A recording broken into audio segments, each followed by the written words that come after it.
You are in the temple of the rants, where I rant about whatever my $15 a month plus patrons want me to rant about. You can get one of these by becoming one of those. This one's for Bella, who says rant about Chinese and or Korean anime, and hopefully recommend some as well.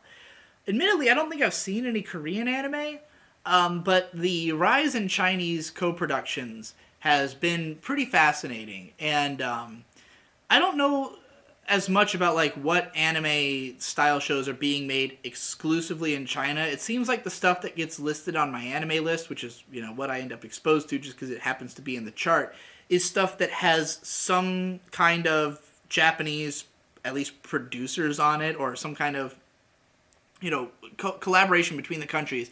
I don't entirely understand how Mal determines what they consider to be anime or not, but in the last like 5 years, a lot of these shows have started showing up on the Mal lists, and initially it very much felt like Chinese knockoff. Like when we had stuff like that one chocolates whatever, where it was just a very generic run of the mill harem anime that happened to be in Chinese, and like it was fascinating because there's a lot of cultural differences in just the way that pacing is presented in Chinese shows, the way characters interact, the way their dialogue is written, what the priorities of characters are, their motivations are just like a little bit different from Japanese stuff. But a lot of these productions just feel like trying to make a standard anime.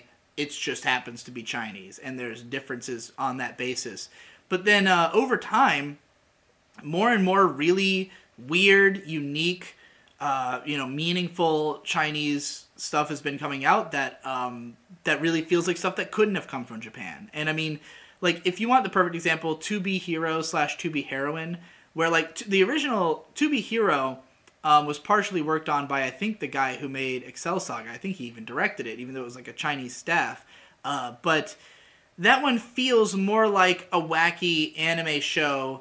But then you watch To Be Heroine, and it's like this is clearly steeped in Chinese social politics. Like this is steeped in what's going on there, what people are concerned about, and just the sensibilities of the show are so different from anything you've seen in anime that even if it looks kind of like anime and it is even copying anime in some ways, where there's animation cuts that are like clearly inspired by like Utapon and stuff like that, it nonetheless feels like a totally different product. And the best one I've seen so far, of course, Mo Dao Zushi, which I had as number 4 on my top 15 of 2018 list. Just phenomenal background art, great animation, a really unique, Chinese wushu storyline. That if you're somebody who's maybe watched a lot of Chinese movies or consumed a lot of this wushu style, you'd be more used to it. But it's also like a BL story, or full blown yaoi in the original web novel. A lot of people aren't sure how that's going to be, how it's going to come to TV in the second season, because that shit's not technically legal in China. So it's amazing that the web novel even is able to exist in the first place. But the story is great. It's, again, got a lot of sensibilities that you would never get from Japan, a lot of weird dialogue and characterization, and just the attitudes of characters is like, it feels alien to me. It's just a culture I've never experienced that's different enough from either American or Japanese culture that I feel like a kind of culture shock watching it. And I'm definitely fascinated by this phenomenon. I hope that more of them become more and more distinctive, that that Chinese anime style shows really become their own universe. And there's already definitely their own fandom. There's a lot of anime fans who outright reject these things. A lot of them for no particular reason. It's just like, oh, it's Chinese, so it's not anime. Well, I mean, give it a shot first, at least, like, because it is its own thing, but it's also an interesting thing.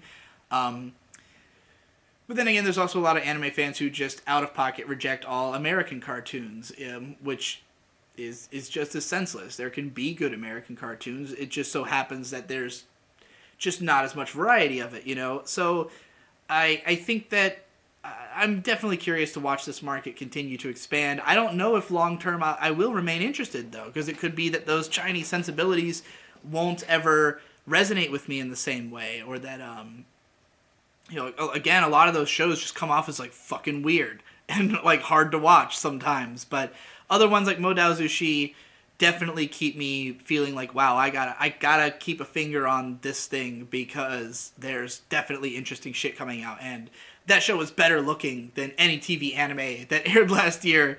So the curiosity is certainly strong.